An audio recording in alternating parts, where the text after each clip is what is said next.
नमस्कार, हमारा उत्तर प्रदेश देख रहे हैं आप और मैं हूं आपके साथ गौरव राजेंद्र। बुलेटिन की शुरुआत करते हैं। खबर लखनऊ से है, जहां पर ग्लोबल क्रिएशंस लखनऊ के तत्वाधान में अंतर्राष्ट्रीय बौद्ध शोध संस्थान में भारत गौरव डॉक्टर अनीता सहगल वसुंधरा में लिखित प्रथम कहानी संग्रह नया सवेरा का भव्य विमोचन समारोह दीप प्रज्वलन कर किया गया है। इसको लेकर बॉलीवुड निर्माता निर्देशन मुकेश पांडे ने पुस्तक के विषयों की सराहना करते हुए कहा कि इस पुस्तक में जीवन की कठिनाइयों के साथ साथ उम्मीद और नई शुरुआत का संदेश छिपा हुआ है। नया सवेरा वास्तव में साहित्य के क्षेत्र में एक नई सुबह की तरह है। विमोचन कार्यक्रम में बॉलीवुड हास्य अभिनेता संजय मिश्रा, फिल्म निर्माता निर्देशक अभिनेता सिद्धार्थ नागर, फिल्म निर्देशक मुकेश पांडे, न्यायमूर्ति सुधीर सक्सेना सहित कई फिल्मी हस्तियों के साथ साथ बहुत से जाने माने साहित्यकार उपस्थित रहे।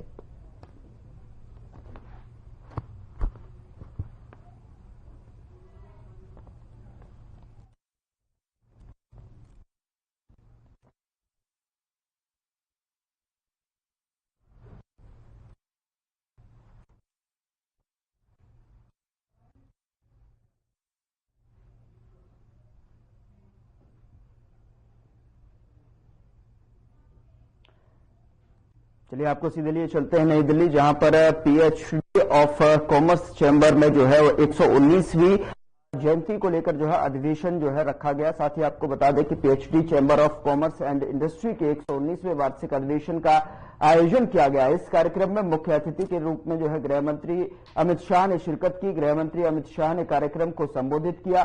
साथ ही गृह मंत्री ने कहा कि प्रधानमंत्री नरेंद्र मोदी ने वर्ष 2040 तक भारत को एक विकसित राष्ट्र बनाने का संकल्प लिया है और पूरा देश समर्पण एवं निष्ठा के साथ उस दिशा में तेजी से आगे बढ़ रहा है।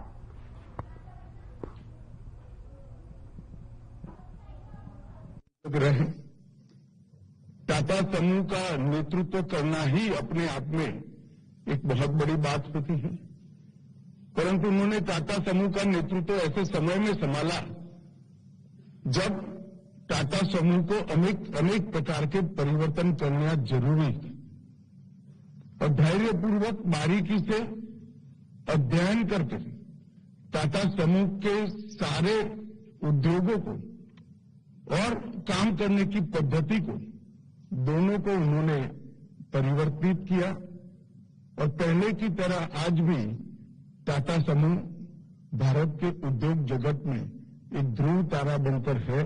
उसमें रतन टाटा जी का बहुत बड़ा योगदान है। देश के अंदर सूचिता के साथ अपने उद्योग का, अपने समूह का विकास करना, देश के सारे कायदे कानून और रूल्स रेगुलेशन इसका पूर्णतः पालन करते हुए अपने उद्योग समूह को प्रमुख स्थान पर बनाए रखना और इसके साथ साथ अपने ट्रस्ट के माध्यम से देश की सभी समस्याओं का समाधान कर एक अच्छा समाज बनाने का प्रयास भी करना, चाहे अनुसंधान का क्षेत्र हो, चाहे मैनेजमेंट का क्षेत्र हो, चाहे एजुकेशन का क्षेत्र हो, चाहे कैंसर के इलाज की सारी सुविधाओं को देश के हर हिस्से में पहुंचाना हो। रतन टाटा जी के नेतृत्व में टाटा समूह ने इसको बहुत अच्छे से कर दिखाया है। आज श्री रतन टाटा जी हमारे साथ नहीं रहे हैं, परंतु उन्होंने जो लेगेसी छोड़कर जा रहे हैं वो लंबे समय तक देश के औद्योगिक क्षेत्र में काम करने वाले, नेतृत्व करने वाले सभी लोगों के लिए पथदर्शक बनेगी, रास्ता बताती रहेगी। इसका मुझे भरोसा है। मैं आज ईश्वर से प्रार्थना करता हूं कि उनकी आत्मा को परम शांति अर्पण करने का काम करें।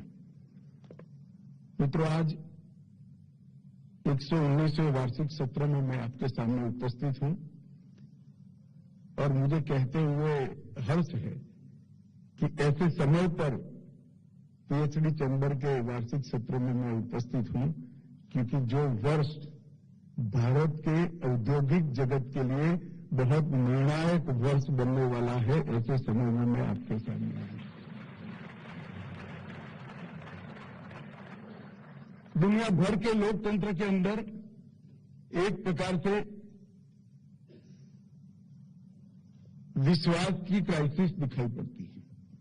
सातत्यपूर्ण नेतृत्व लोकतंत्र के अंदर पूरी दुनिया को आप बारीकी से देखें तो बहुत कम जगह पे दिखाई पड़ता है।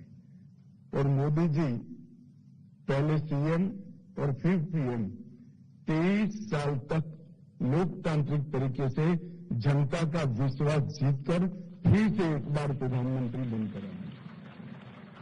ये बहुत महत्वपूर्ण बात है, क्योंकि स्थिरता के बगैर नीतियां अच्छे से इंप्लीमेंट नहीं होती। स्थिरता के बगैर सुरक्षा सुनिश्चित नहीं होती है और स्थिरता के बगैर विकास भी सुनिश्चित नहीं होती। स्थिरता ही है जो नीतियों में भी सातत्य लाती है, स्थिरता ही है जो विचारों में भी सातत्य लाती है और स्थिरता ही है जो विकास में भी सातत्य लाती है। 10 साल तक इतने बड़े देश को अनेक समस्याओं से मुक्त कर तीसरी बार देश की जनता ने मोदी जी को आशीर्वाद दिया और मोदी जी तीसरी बार प्रधानमंत्री बनकर आज देश का नेतृत्व कर रहे हैं। हम सब के लिए बहुत आनंद का विषय है। आज आपने थीम लिखा है विकसित भारत 2047 के रेफरेंस में उन्नति के शिखर की ओर अग्रसर। बहुत उचित ही विषय आपने सिलेक्ट किया है। मित्रों, हमारे सामने प्रधानमंत्री जी ने 2 लक्ष्य रखे पूरे देश के सामने। 2047 जब देश की आजादी की शताब्दी मनाई जाएगी, भारत पूर्ण विकसित राष्ट्र के रूप में दुनिया के सामने खड़ा हो। और दूसरा, 2027 तक हम दुनिया की तीसरे नंबर का अर्थतंत्र बनकर दुनिया के अर्थतंत्रों की तालिका में। ये 2 लक्ष्य को सिद्ध करने के लिए अनेकविध प्रयास, अनेकविध पॉलिसी और अनेकविध प्रोग्राम लेकर मोदी जी 10 साल से लगातार प्रयास कर रहे हैं।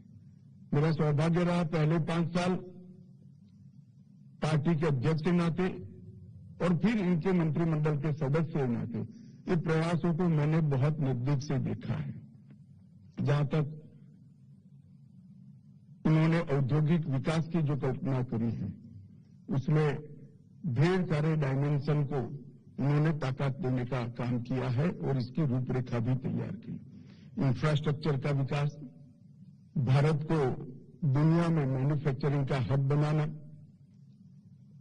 इन्वेस्टर फ्रेंडली इकोसिस्टम खड़ी करना, स्किल वर्कफोर्स का निर्माण करना, रिसर्च एंड डेवलपमेंट अनुसंधान को प्रोत्साहन करना, एडवांस कंप्यूटिंग टेक्नोलॉजी जैसी सभी टेक्नोलॉजिकल क्षेत्रों में इमर्जिंग टेक्नोलॉजी में भारत को पायनियर बनाना, डीप सी और मैरीटाइम इकोनॉमी और अंतरिक्ष, इन तीनों क्षेत्रों में नई शुरुआत करना है और कई सारे इमर्जिंग सेक्टर, ग्रीन हाइड्रोजन से लेकर ईवी तक, ये सारे सेक्टर में आज से ही भारत पायोनियर लीडर बने, इस प्रकार की नीतियों का निर्माण करना।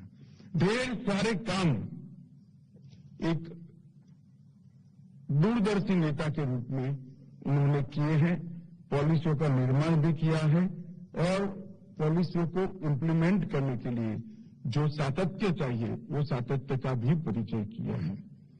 मैं आज पीएचडी चैम्बर के सामने आया हूं तब कहना चाहता हूं कि चैम्बर बिजनेस कम्युनिटी और सरकार के बीच की कड़ी होता है।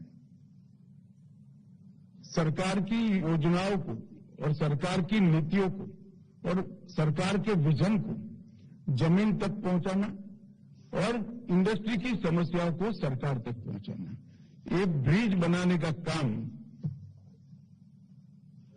पीएचडी चैम्बर ने आगे आने वाले समय में करना है। परंतु ये 10 साल में हमने काफी कुछ अचीव किया है। 10 साल में दुनिया का सबसे लंबा हाईवे टनल आज भारत में है। विश्व का सबसे ऊंचा रेलवे ब्रिज भारत में है। मुंबई के ट्रांस हार्बर लिंक, मैं अभी ही मुंबई गया था, विश्व भर के इंजीनियर्स इसका स्टडी करने के लिए आते हैं। और कोलकाता की अंडर वाटर मेट्रो, ये सारे इंफ्रास्ट्रक्चर के अजूबे ये 10 साल के अंदर भारत में निर्माण होने का काम किया है। अंडमान निकोबार और लक्षद्वीप में समुद्र के नीचे बिछी ऑप्टिकल फाइबर से दूर दराज के क्षेत्र में कनेक्टिविटी लाकर वहां पड़ी हुई सभी बिजनेस अपॉर्चुनिटी का दोहन करना और सुरक्षा की दृष्टि से भी वो द्वीपों को मजबूत बनाना। चंद्रमा पर शिव शक्ति पॉइंट पर जब तिरंगा फहरता है, कोई ही भारतीय होगा जिसका गर्व हृदय गर्व से न भर गया है। सागरमाला परियोजना से देश के अविकसित रहे हुए सारे क्षेत्र को रोड का जाला बुनकर जोड़ना, वंदे भारत एक्सप्रेस का जाला बुनकर देश में सुविधापूर्ण यात्रा का एक नया एवेन्यू खोलना, सेमीकंडक्टर मैन्युफैक्चरिंग से भले लेट हो गए हो मगर हमारी जरूरियातें पूरी कर पूरे विश्व भर की जरूरियातों को पूरा करने की दिशा में आगे जाना, इलेक्ट्रिक वाहनों में एक नई क्रांति लाना, एफडीआई को रिकॉर्ड स्तर पर ले जाकर विश्व का चौथे नंबर का हमारा फॉरेस्ट का भंडार बनना, ये बहुत बड़ा अचीवमेंट है। एक जमाना था जब हमने, आज तो सोचने में भी कमी आ रही है कि फॉरेक्स की कमी के कारण देश का सोना गिरवे रखना पड़ा था। आज हम विश्व का चौथे नंबर का सबसे बड़ा फॉरेक्स का भंडार लेकर बैठे हैं। विश्व में सबसे तेजी से बढ़ती स्टार्टअप इकोनॉमी हम बने हैं।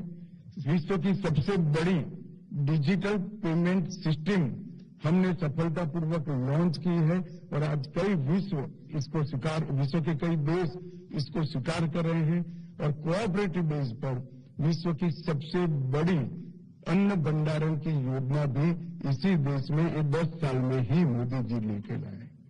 फूड सिक्योरिटी से लेकर हेल्थ सिक्योरिटी तक सभी आयामों को हमने कवर किया है और एक प्रकार से आने वाले 25 साल में हर क्षेत्र में विश्व में भारत सर्वप्रथम हो, इसकी नींव डालने का काम ये 10 साल के अंदर मोदी जी के नेतृत्व में भारतीय जनता पार्टी की सरकार में हुआ है। एक विजन, एक्सपीरियंस और कमिटमेंट, ये तीनों का सुभग मिलन एक व्यक्ति के अंदर होता है और वो व्यक्ति देश का प्रधानमंत्री होता है तो कितना फायदा देश को होता है, ये इसका उदाहरण है। अभी अभी जब मोदी जी के 23 साल पब्लिक ऑफिस में समाप्त हुए, मुख्यमंत्री और प्रधानमंत्री के कार्यकाल के 23 साल हुए, मुझे ढेर सारे लोगों ने, विश्व भर के ढेर सारे पत्रकारों ने इंटरव्यू के लिए कहा था। मैंने कहा भाई संभव ही नहीं है, आपके आधे घंटे के इंटरव्यू में ये 23 वर्ष की जो तपस्या है इसका वर्णन ही नहीं हो सकता। आप सेक्टर बाय सेक्टर स्टडी कर अपनी बात बनाइए तो ही कुछ इसका न्याय हो पाएगा। मित्रों, हम लोकतांत्रिक देश के अंदर जीते हैं। लोकतंत्र में जनता ही तय करती है कि सरकार का सुकान, सरकार की लीडरशिप किसके हाथ में होना चाहिए। और जब तक हम कंपैरेटिव स्टडी नहीं करते हैं, सही मूल्यांकन नहीं कर सकते, क्योंकि कमियों बगैर का समाज, कमी बगैर की परिस्थिति बनाना असंभव है। कितना भी कर लो, कुछ ना कुछ तो कमी रह ही जाएगी और मानव स्वभाव है जो कमी है उस पर ही हमारी नजर जाती है। आपके पास जो कमी बच जाती है वही हमें खलती है, जो मिल गया इसका संतोष करने की मानसिकता कम होती है, मानव का स्वभाव है। इसलिए जब तक कंपैरेटिव स्टडी नहीं करते हैं तब तक हमने क्या पाया है इसका सही आकलन नहीं हो सकता। मैं इसलिए बड़े तटस्थतापूर्वक 2014 और 24 की देश की स्थिति को मैं लिख कर आपके सामने लाया हूं और एक कंपैरेटिव है। कंप्यूटर पर सारे आंकड़े उपलब्ध हैं, सब साइटों पर, आप भी इसका स्टडी कर सकते हो। मगर सोचने का तरीका जब तक कंपैरेटिव नहीं करते हैं तो हमारे अचीवमेंट हमें नहीं दिखते हैं, कमियां ही दिखनी है। और निर्णय सही करना है तो अचीवमेंट को भी काउंट करना होगा और जो कमी रह गई है उसको पूरी करने के लिए नए सिरे से संकल्प करना पड़ेगा। मगर सारे अचीवमेंट को हम दरकिनार कर सोचेंगे तो आगे नहीं पड़ेगा। तो मैं मेरे पास भी आज टाइम की कमी है, मुझे तुरंत निकलना है, मगर मेरा आप सबसे रिक्वेस्ट है, मेरी बात ध्यान से सुनिएगा। एक कंपैरेटिव स्टडी है तो शायद आपको भी कंपैरिजन करने के लिए काम में है। 14 साल पहले सभी अर्थतंत्र पर लिखने वाले पत्रकार लिखते थे कि हमारे देश को पॉलिसी पैरालिसिस हो गया है, नीतियां नहीं बनती है, एफआईआर चलते हैं। मोदी जी ने पॉलिसी पैरालिसिस को समाप्त कर ढेर सारी नीतियों का सृजन कर पॉलिटिक्स ऑफ परफॉर्मेंस को एस्टैब्लिश करने का काम 2024 में करा है। कोई क्षेत्र ऐसा नहीं है जहां स्थायी नीति का निर्माण नहीं हुआ। पहले भारत को फ्रेजाइल 5 में गिना जाता था, अब आईएमएफ हमें वैश्विक अर्थव्यवस्था में ब्राइट स्पॉट कर भारत को बार बार गिनाता है। इंफ्रास्ट्रक्चर के नाम पर केवल कुछ अटल जी ने शुरू की हुई सड़कें थी, आज इंफ्रास्ट्रक्चर के अंदर जोजिला टनल से लेकर चेनाब का रेल ब्रिज और बोरीगिल का आसाम का ब्रिज हम सबके सामने खड़ा है। डबल डिजिट इन्फ्लेशन हुआ करता था, आज हम विश्वास के साथ डबल डिजिट ग्रोथ के दिशा में आगे बढ़ रहे हैं।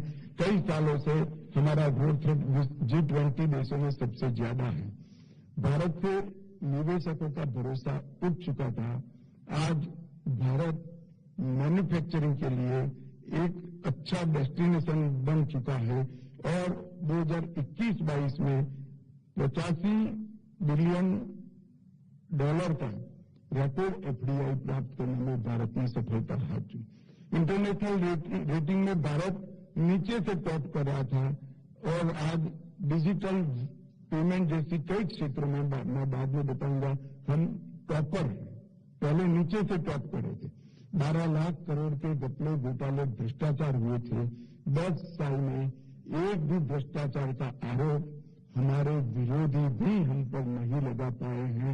ये हमने पारदर्शी सरकार का एक नमूना पेश किया है। आतंकवाद, बम धमाके, नक्सलवाद इस देश के लिए नासुर बन चुका था। आज हम विश्वास के साथ कह सकते हैं कि कश्मीर हो, वामपंथी उग्रवाद हो या नॉर्थ ईस्ट, हमने आतंकवाद को 200 गज जमीन के नीचे दफन करने में सफलता प्राप्त की। ईज ऑफ डूइंग बिजनेस में हम 142 नंबर पर थे, आज हम 63वें नंबर पर है और मुझे पूरा विश्वास है बाकी सारे जो पैरामीटर्स हैं वो भी तुरंत हल हो सकते हैं, मगर हमारे देश की स्थानीय इंडस्ट्री को भी हमें बचाना पड़ेगा। पूरी बैंकिंग प्रणाली चरमरा गई थी, सच्ची बैलेंस शीट बैंक रख नहीं पाते थे। आज बैंकिंग सिस्टम को 2023-24 में सरकारी बैंकों को 1.40 लाख करोड़ का मुनाफा हुआ है। ये बताता है कि बैंकिंग सिस्टम कितनी मजबूत कर रही है। मैं इसलिए कह रहा हूं कि जब तक हम कंपेरेटिव नहीं देखते हम स्थिति का मूल्यांकन नहीं कर सकते। उस खाली मैं इंडस्ट्री की बात नहीं करता। हर क्षेत्र में नई नीतियां आई है, नीतियों के आधार पर देश आगे।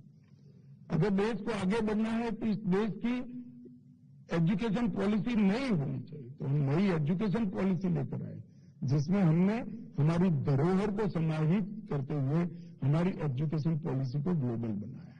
इस प्रकार से हर क्षेत्र में हम नई पॉलिसी लेकर आए और जीएसटी हो, डिजिटल इंडिया हो, भारतमाला हो, सागरमाला हो, पीएम गति शक्ति हो, स्टार्टअप इंडिया हो, कई सारे इनिशिएटिव में 4 और थे देश को आगे ले जाने का काम किया है और इसका ही परिणाम है कि कई सालों से हम G20 देशों में सबसे हाईएस्ट ग्रोथ रेट के साथ हम आगे बढ़ रहे हैं।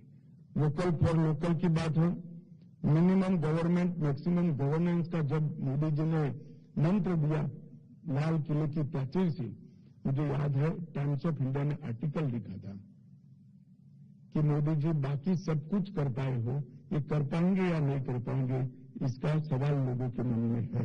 वो ठीक ही लिखा था उन्होंने, बड़ा कठिन काम था, मगर हमने 2000 अप्रचलित कॉलोनियल कानूनों को समाप्त किया है और 39,000 से अधिक कंप्लायंस को अनेक क्षेत्रों में समाप्त कर दिया है। पिसमिल होता है, आपको दिखते नहीं है। सिर्फ कंपनी एक्ट को स्टडी कर दीजिएगा, कितनी जगह से क्रिमिनल प्रोविजंस को हटा दिया गया है, कितनी जगह से कंप्लायंस को समाप्त कर दिया। 39,000 कंप्लायंस खत्म करें हर क्षेत्र के अंदर। पहले कोई बच्चा अपने इनकम का सर्टिफिकेट तहसीलदार के वहां से लाता था, मोदी जी ने कह दिया मेरे नागरिक पर मुझे भरोसा। तो आप देख रहे थे केंद्रीय गृह मंत्री अमित शाह को, जिन्होंने 119वें सत्र का आयोजन हो रहा था, जहां पर पीएचडी चैंबर्स ऑफ कॉमर्स में गृह मंत्री अमित शाह जो है संबोधित कर रहे थे। साफ तौर पर उन्होंने यहां पर जिक्र किया कि किस तरीके से वो जो है अभी भी गंभीरता पूर्वक जो है इस भाषण, इस संबोधन के लिए जो है उन्होंने अपने हाथों से खुद जो है किस तरीके से संबोधन को लिखा है और 2014 से लेकर 2024 के बीच में कंपेरेटिव करके जो है किस तरीके से सफलताओं का आयाम और नीतियों को पहुंचाने का और सफलताओं को जिस तरीके से सरकार यहां पर लेकर साथ चल रही है उसको लेकर उन्होंने जिक्र किया। अब चलिए आपको सीधे लिए चलते हैं, भारत की गूंज यहां पर देखने को मिली है। साथ ही आपको बता दें कि जिस तरीके से प्रधानमंत्री नरेंद्र मोदी ने दूरदर्शी अपनी सोच को जो है यहां पर नेतृत्व किया है और दक्षिण पूर्व एशिया के साथ गहरे संबंध दिखाते हुए गतिशील आईसी में किया है और एलिस्ट नीति से एक्ट ईस्ट नीति में परिवर्तन देखने को मिला है। Significantly bolstered India's engagement with Southeast Asian nations. This dynamic shift has not only enhanced diplomatic and economic cooperation, but also fostered collaborative efforts in preserving and restoring ancient temples across the region. India shares a deep and enduring relationship with the Lao People's Democratic Republic, exemplified by an ancient Lord Shiva temple structure dating back to the 11th century. Nestled in the heart of Laos, on a sacred mountain stands Wat Pho, a reflection of India's civilizational influence. Though built in distant land, it remains profoundly connected to the spiritual and cultural essence of the Indian subcontinent. For centuries, Indian traders and pilgrims ventured across land and sea, carrying with them far more than spices and textiles. They brought tales of gods, sacred art, and spiritual traditions that would leave a lasting imprint on the future of Southeast Asia.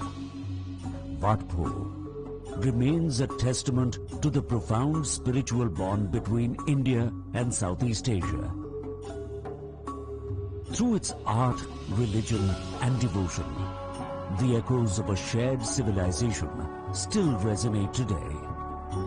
As time progressed, India's influence endured.